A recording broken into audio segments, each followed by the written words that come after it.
আচ্ছা এটা আবার কি হইলো? এই যে এই গাছটা কি সুন্দর হয়েছিল, এই দেখেন কি সুন্দর গাছটা হয়েছিল। এই গাছটা পচা গেছে না কি হয়েছে কে জানি। এই যে পাতাগুলা সব কি খাইছে আল্লাহ জানে, পোকায় খাইছে না কি খাইছে জানি না। এই দেখেন লাম গাছের কি অবস্থা, লাম গাছের কি অবস্থা বুঝি না।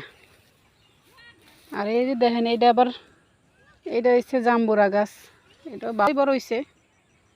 এখন ভাবতেছি এটা কি আনি থাকবো না, এনতে লড়াই চাইলাম এটাই ভাবতেছি, এনতে লড়াইলে কেমন হয় দেখি লড়ান যায় কিনা। ভালো করে কোনো গাছ মাছ লাগাই নাই, লাগামো আর কি। দেখি এদিক দিয়ে কি গাছ আর লাগামো, ছাদের উপরে গাছ লাগামো, এদিক দিয়ে কাঠ গাছ লাগাই দিব শ্যামার জন্যে। শ্যামার লেগে যদি, শ্যামার লেগে কোনো গাছ না লাগালে আমি এই গরমে এই জায়গায় থাকতেই পারতাম না, মরে যাবো গরমে।